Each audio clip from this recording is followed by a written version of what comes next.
ओम नमो भगवती वासुदेवाय। ओम पितृदेवाय नमः। स्वागत है आप सभी का हमारे चैनल पर।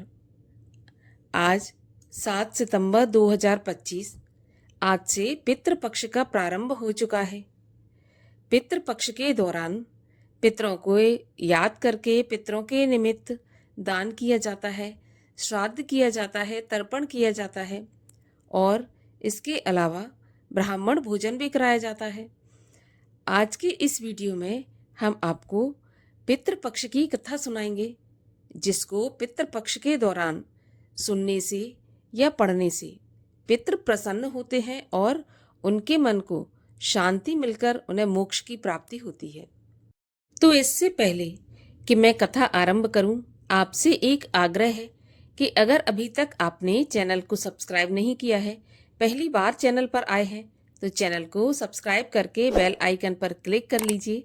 और आज की कथा अगर आपको अच्छी लगे तो लाइक अवश्य करिए, क्योंकि आपके लाइक से ही हमें पता चलता है आपको हमारा वीडियो पसंद आया। और अगर आपको पसंद आती है तो आगे भी शेयर कर दीजिए। तो चलिए अब शुरू करते हैं पितृपक्ष के दौरान सुनी जाने वाली पितृपक्ष की कथा। एक नगर में जोगे और भोगे दो भाई रहते थे।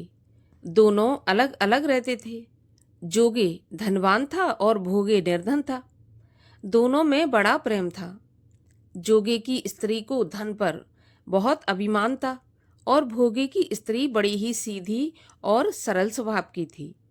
एक समय पितृपक्ष आने पर जोगा श्राद्ध करने से टाल मटोल करने लगा, पर उसकी पत्नी ने कहा कि हम भोगा की पत्नी को बुला लेंगे और दोनों मिलकर सारा काम करा लेंगे, इसमें कोई परेशानी नहीं होगी। उसने जोगे को अपने पीहर न्योता देने के लिए भेज दिया। अब भोगा की पत्नी बड़ी सुबह आकर काम में जुट गई। उसने रसोई तैयार की, अनेक प्रकार के पकवान बनाकर तैयार किए। वह सारा दिन जेठानी के यहाँ काम में ही लगी रही। दोपहर हो गई और पितृ भूमि पर उतरे। जोगे और भोगे के पितृ पहले जोगे के यहाँ गए तो क्या देखते हैं कि जोगे के ससुराल वाले वहाँ पर भोजन में जुटे हैं। निराश होकर वे फिर भोगे के यहाँ चले गए। वहाँ क्या देखते हैं कि मात्र पितरों के नाम पर अंगियारी दे दी गई। पितरों ने उसकी राख चाटी और भूखे ही नदी के तट पर पहुंचे। थोड़ी देर में सारे पितर इकट्ठे हो गए। अपने अपने यहाँ के श्राद्धों की बड़ाई करने लगे। जोगे और भोगे के पितरों ने अपनी आप बीती सुनाई।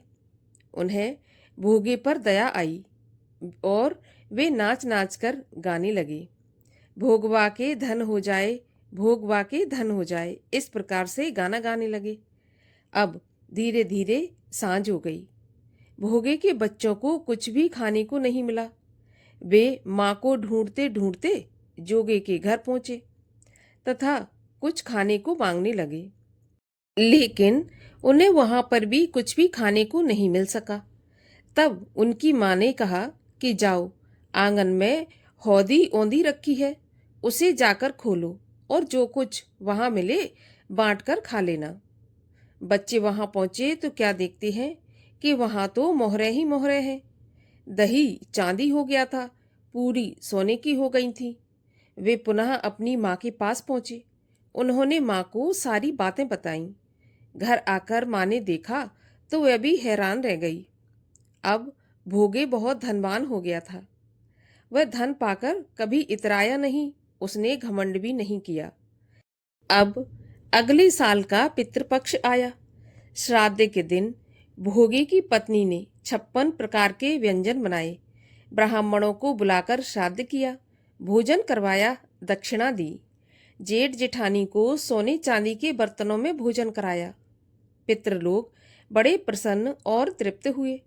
रात को जब जेठानी ने अपने पति से भोगे द्वारा किए गए श्राद्ध की बड़ाई की तो जोगा बोला, उसने मात्र श्राद्ध ही नहीं किया, तुम्हारे मुंह पर थूका भी है। ऐसा सुनकर जेठानी बहुत लज्जित हुई। उसे अपने किए पर पछतावा हुआ, क्योंकि उसने पिछली साल ब्राह्मणों को भोजन न करा के अपने मायके वालों को भोजन कराया था, जिससे उनके पितृ अतृप्त होकर इस पृथ्वी से गए थे और उन्हें आशीर्वाद भी नहीं दिया था।